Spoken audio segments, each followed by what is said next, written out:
ate buli lwanyisa constipation olwanyisiza endwadde eri esinga okusumbuwa abantu nabagalaga nti n'abantu bangi bagirwaddeko eyokuba nti no emabega wafuluma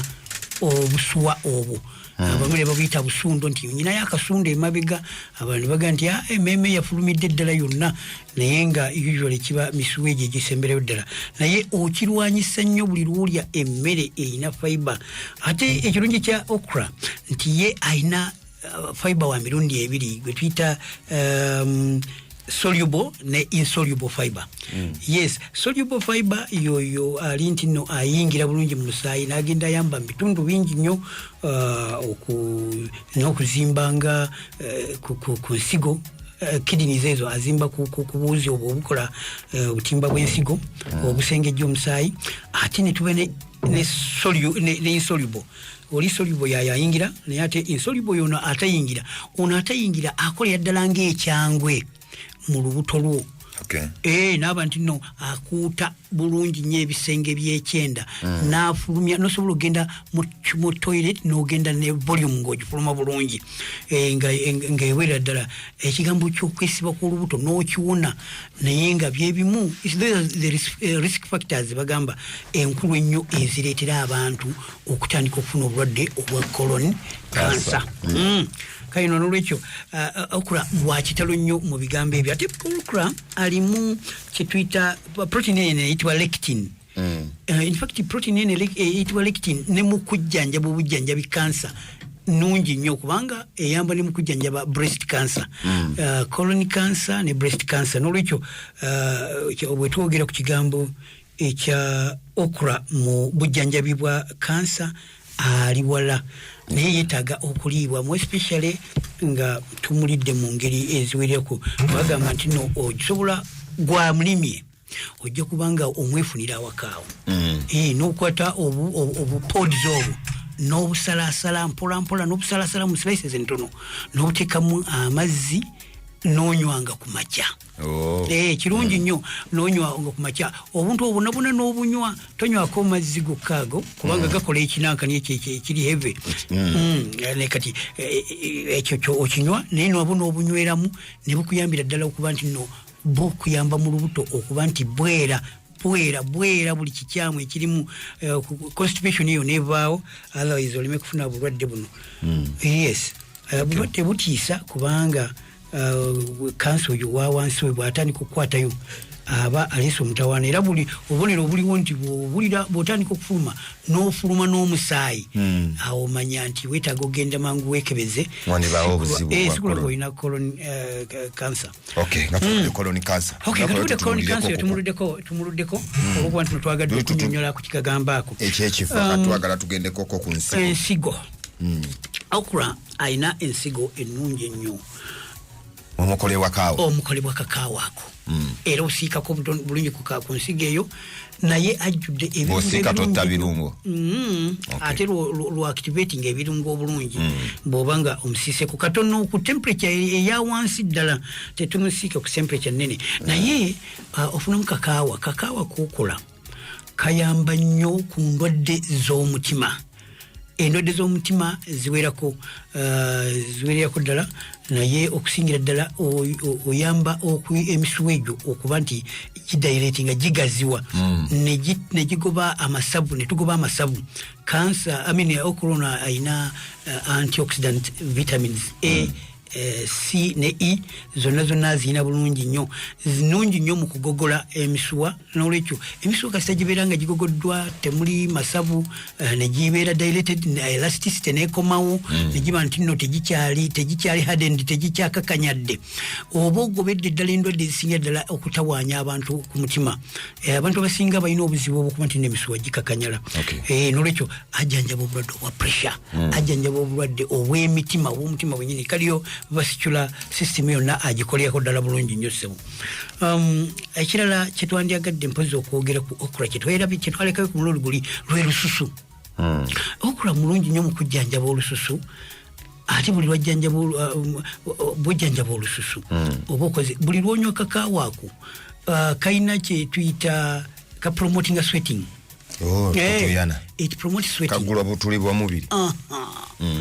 bweka promoting okutuyana buli lwotuyana oba ogogodde obukyafu bungi nnyo kwegamba ensigo eno mpitirivu nnyo mu kuyamba okugogola obukyafu obuli mu misuwa noba nti otuyana nojjamu obukyafu nobeera nga olikkirya omubiri gwonna gwonna gutereera ate olususu lwennyini ne lulongooka weero tetwayogera nnyo ku kiseerera kiri engeri gye kikola olususu naye ate njagala nnyo mbategeeze nti n'ekiseerera kikolera ddala olususu era abakyala bakola kiyita facial masks mu okra bwoba wamulima naye ate ne bwoba tewamulima ng'okozesezza kino ekiva kyaffe kyetuyina okra sauce powder okukolera ddala bulungi nnyo facial mask n'ogoba embalabe n'ogoba buli kaikyamwe akali mu face olususu lwennyini ne lubeera clear n'enkanyanya ne zigenda ekyo ekirungi ekiri ku okra musajja tubagamba nti ali anti-aging akuyambako obutakaddiwa ali anti-aging nti okwendereza ddala emikisa egyokugenda nga okaddiwa n'okutuka mangu nobeera ne kafeesi nga kakyalimu emitafutaafu enkanyanya zonna ziweddemu nga kunnakanyirira bwe kati n'olwekyo okra mulungi nnyo ku kigambo ekyo okra mulungi nnyo bwe tugenda ku kigambo ekirala ekikwatagana na kawano buli womunywa alina engeri gyayamba amabwa g'omu bulago sebo sore throat ajjanjabira ddala amabwa ago ne gaba nti nno gagenze era tegakyaliwo njagala nnyo nkomaawo katono nnyo ŋŋende nga tufundikira okra twogere ku kigambo ky'ensigo zino n'okusimba okra njagadde nnyo abantu balowooze ku kigambo ky'okumusimba nti obe nga ali wakaawo gwofunamu nnyo kubanga fe tukulagirira tayimu ekyakola akulagirira ekikolo eddagala n'ekiki n'ekikolo kale genda omusimba awaka ensigo twagala nnyo okufuna ezaffe neza okra ekika kya okra kyetwagala ennyo ekikulu ekisinga ddala okubeera muwa medicino kyekyo kyetuyita tukiyita wild okra the wild variety kakati ekyo oba okifunye ojja kubanga ensigo zino ozisimba bwofuna ensigo ozisimba njagala omanye spacing eri kyandibadde kirungi nnyo ebeere futi 3 ku 3 naye ekinene njokola kiri mu kumumeza problemu ye eri mu kumumeza germination n'olwekyo germination eyo njagala nnyo abantu bagifeeko era bagitegeere nti germination ya okra nzibu bwoba in fact ensigo zino baga nti ziri dormant bwe twogera dormant kitegeeza nti zirwawo okumera singa osimbye ensigo 10 awantu ojja kufunako 11 zezimera mu bbanga ettuufu eryennaku 7 ekitera nti ensigo ziri 89 zonna zikyebase ate zifanga gye ziri mu ttaka naye olw'okuba obudde bugenda bungi nnyo zisobola okutwala up to 23 days nga esembayo okumera kwegamba zigenda zimera mpola process ey'okumera olw'okuba nti zirina seed coat eno ekikuta ekyo kiri kungulu ekyo ekikuuma ensigo kiri kigumu nnyo kati olw'okuba nti no seed coat eyo ngumu kyetukola tulina okuzactivatinga okuzactivatinga kutegeeza okuziyambako okuba nti zimera amangu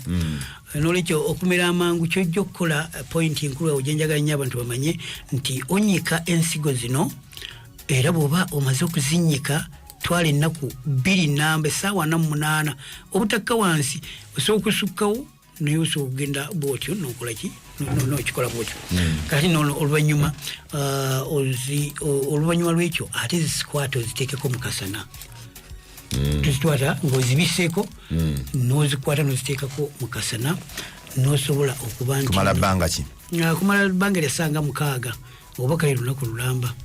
naye ng'ozibiseeko tozikkiriza ate omusana sunrays ogenda okwatedda ku nsigo then n'olyoka obaawo n'ogenda n'osimba ensigo zino ekintu kino tukyogera nnyo era tuyagala nnyo abantu bayingire mu kulima kubanga ffe tuzigula ate naye okukola endagaano naffe so si kumala gagamba nti gujja genda ogambe nti uno namulima mukuleetedde nedda situkikola kubanga abantu twaliwo ebika bingi kika kye twagala ekirimu medicine nga betugambye kitwagala okukozesa n'olwekyo twagala obe nti no ofunye ensigo kuffe ate okole naffe endagaano nti yenna yenna gw'onooba oguze sorry gw'onooba olimye ajja kugulwako ajja kubanga agulwa nga bwe watugamba eka egenda mu kilo mmeka eka egenda mu kilo emu yokka eka kilo emu nekuzaalira ekintu ekiyitibwa ennyo nekuzaalira kilo mmeka ezaala wakati wa kilo 10 n'12 okusinziira ku ngeri gy'omulabiridde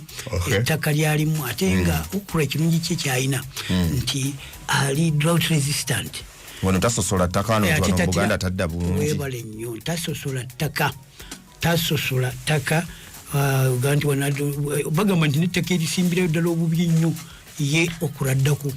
ne bweriba ebbumba kale olaba ebimera byonna bitya ebbumba naye ate ye okura ate bweba mu kisenyi nolwekyo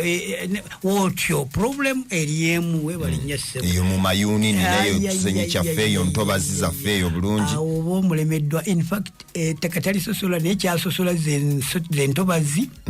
ne waterlogged areas kagamba ebifo ebirimu amazzi agatuula agatatambula naye alooza obwamu naye n'ebisenyi waliwo tugamba ebisenyi ebyali oludda lwegiriyo nga bw'obanga obitemye bulungi n'oba nti no amazzi olina wansi eri gye gayita bamu bamulimyeko era basobodde okumufunamu naye nolwekyo ekintu ekikulu ennyo nga bw'ogambye kwe kumanya nti mu bisenyi mu mazzi agatuula awo tolowoozaawo okura nolwekyo okura ojja mufunamu bulungi nnyo ate otuuka okuba nti no omutunda ate ofune ssente mbulira ku kigimusa mba neetaaga gula bigimusa ki twagala nnyo okulono abeere nga talinamu kintu kyonna kyomutaddemu kiri awo kigimusa kujjako ebigimusa ebyaffe bye tuyita ebiri organic bwe twogera ekigambo organic tugeeza nti tetwagalamu chemicals twagala bino bya factory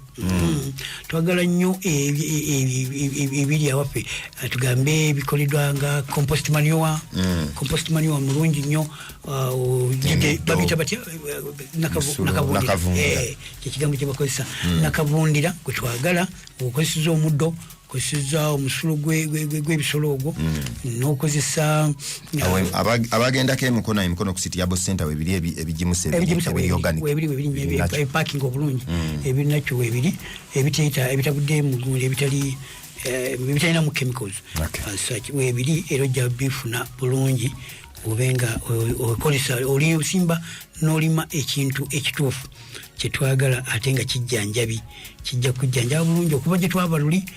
kutuuka leero mutegedde obulungi bwa okura nti ayina endwadde nnyingi zajjanjaba twayogedde ku kigambo kyokuba nti okura akuyamba nnyo obutayiwa musaayi singa ofuna ekizibu kyaki ekya accident yes kubanga ayamba nnyo okuclotinga omusaayi alina vitamini K ennungi wesaze kabenje ekola mangu nnyo eteekawo awo kolotya omunyo omansirawo omansirawo munyo ngamba omansirawo mu maaso omusaayi gwo gwokka gukikola gwe abadde amunywa abadde akozesa okura ebbanga lyonna omusaayi gwo gwejjanjaba gwokka nga gwe togenderedde nosanga nga gusobodde okukola ki guzimbawo network mangu nnyo negukulotinga munda muli omusaayi neguddayo negutambulira mu ngeri yagwo gukolanga nabbo bibono giraba mangu wano neguzibawo cloting nejja omusaayi neguddayo nolwekyo bangwa tebatera kufuna buzibu bwakuba nti omusaayi gumugenda gumugwamu biki abanywi ba okra vitamini K ebayamba nnyo nnyingi ate nga vitamini K nnungi era eyamba nnyo mu kukola amagumba mu kuyamba okuzimba amagumba gaffe obulungi kirungi nnyo kubanga alina calcium mungi okra alina calcium mu bungi ddala era ayamba nnyo ku kuyamba amagumba nolwekyo okra ajjudde ebirungo ebiyitirivu tosaana bimalamu tosobola bimalayo kuba bwoba oyogera naye twagala tumukomekereze leero nga twogedde ku bigambo ebyo ebyokulima nti abagala okulima essimu era mujja kusigala nga mukozesa eyo munkubire ate musobole okufuna eri 077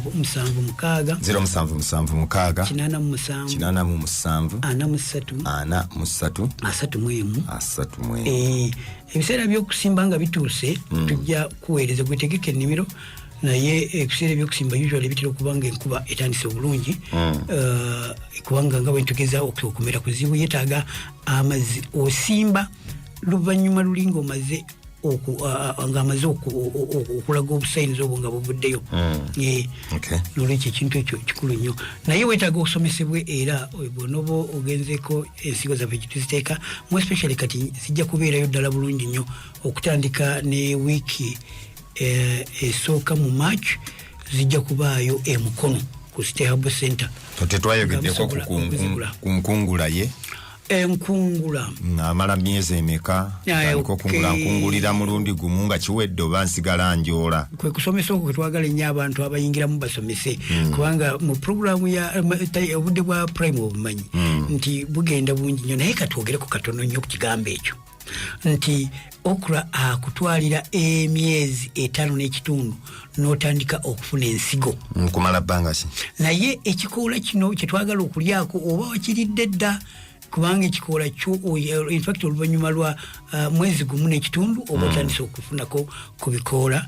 byosobola tukulagirira n'engeri y'okubijjako olema ate kumalako kubanga ebikoola byebikola emmere byebikola emmere y'ensigo n'olwekyo tekyetaaga ate kugamba nti no obimaleko naye engeri y'okubijjako tubikubuulira obisobole obifunamu eddagala lino lyennyini ery'okukola naye Okra nga ye atwala emyezi 5 n'ekitundu ku 6 okutandika okujjako ensigo ekaze ogenda ojjako obwo bwokka obukoze eki obukaze si eriga okungula nti no osaawa olumu nga bwolaba kasooli bwe bamusaawa osigala okungula omukungulyako emyezi emirungi ekyo nga ye akyali ogenda ojjako kano ojjako kali akakaze nga teyagenda waggulu eno wansi atandise okukala wano wakati obuyavubuka aleeta obupods wali amulisa waggulu eri amulisa ng'akyagenda waggulu nga ogenda omukungulako bwotyo mpola kutuusa yes nonjawuliriza mbadde njagala tugendeko gyali alina kyagala okubuuza musawo noti 752656 noti 782 noti 6 noti 8 noti 5 noti 7 noti 2 6 noti 1 musawo bw'ava wano agenda mukono ku City Yabo Center ndowooza olwaleero mbeera ku Stehabo Center okuva ku ssaawa ezo ziba nnya kitundu awo tutuukirayo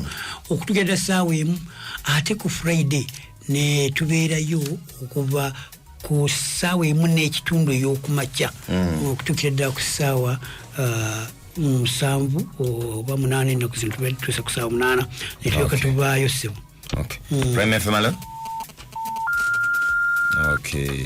nange oba kyogize kangende nono alo Ngusikavu Mambala Butonju Enyabo musawo nsanyuse nnyo okumuwuliza Enyabo ayina noonyo omudaala gwe Nambole ne gumbula olimba tewatambula naye nga n'ebyokuyiga nabyate bimpakisa kyoba ogamba naye kaakati nseke nnina kifaanananga Okula emina ebikolo wano ku lujja bisobola okubanga byebyo lwaki tolagako oliwe Busunju osebo gendako ewa musawo Saara omutwalireko ku poodi eyo ajja giraba agambe nti yeeno nsalasalako n'endya ebikoola n'obuto nabwo obulya bulungi nnyo kale ssebo weyanziza kale nnyabo hello Wamchironi mwebale kuweereza kale sona bale kuliriza musawo nawe tukwaniriza ssebo ono munnakabalagala Yesu bya Katonda kakali kyenjagala okubuuza ssebo kakawa wamukyala nakamate weekali akola ekabeererawo ddala bbanga ddene nnyo neewa John Kessali bali ekireka bakasangewa mulo kakati kumbu ya kwa kanyala yagenda mu kibuga era nkabuuze njala kukayo kati mwera nkabuuze nene sente osobozinga nedda sebuga bajja kusanga sente ze batunda simanyi naye nga kyojja okukola gendayo ewa Nakamate oba ewasali bonna ojja kukasangayo ssebo tokaseera mu bufunze tokaseera tekaseerebwa kati era ojja kwenyumiriza. Okay. Hello. Balamusiza Kamase. Enyabu. Musawo je baliko. Kali nyabu. Namugenya alise Nakaseke. Nakaseke. Bwemba nina Okra omukula. Ate kati nkugambye nti Okra mbadde njagala nnyongulo wange gwe nakuwa simanye ensigo wagijjawa naye gwe jangu oleete tulabo baye type gy'omanya ate ekirungi oli Nakaseke. Muteeke walieke ewa muzeeyi genda ewa muzeeyi. Kile likumeka banga waliwo n'omulala eyangambye okubabuuzaako. Kaakati ekyobujja okukola sooka onkubira essimu ngenda gikuwa. Ogina kakati kyojja okukola okimanyi nkubira essimu nsobole okulagirira engeri process yonna ey'okumuleetawo. Kale se. Okay. Kale gwe oba ogira ng'osembayo. Alo Sebu. Wangi? Ono eri jasafu lwangandi Nakawuka kati Sebu mbuuza. Wano okumpimpi tuyinza kuzifuna Nakamatawo bana tusobola ozisangawo kubanga Nakawuka ogende mukono ndaba wala. Okay, kati tujja kikola kubanga za kutandika mu wiki esooka mu March. Tezijja okubaayo. Kati kuteekateeka. Eziri selected ensigo zetwagala tukuwe ensigo nga ziri selected nga 100% zimera. So si kumala gagiragira. Siga nti atwezigire watyo. Okay, musawo budde tuli bulungi ekabuweddeyo. Aliko badde ogamba. No kempate njagala okumaliriza nako ke kagambako kuba nti no abantu olumbatira okumbuuza wajembeera bwe sibeera mukono. Sebo ku lunaku olwa Sunday ne Monday ku makya mbeera embaale ekifo kye tubeeramu twalina ekifo kye twalingamu okutusala twagenda mu kifo ekyaffe ekyennyini Maluku Adra. Kati wali twavaawo kati awapya wotusanga wewe bayita Maluku Adra. Ekifo kyene bakita Maluku naye wali project ya Adra.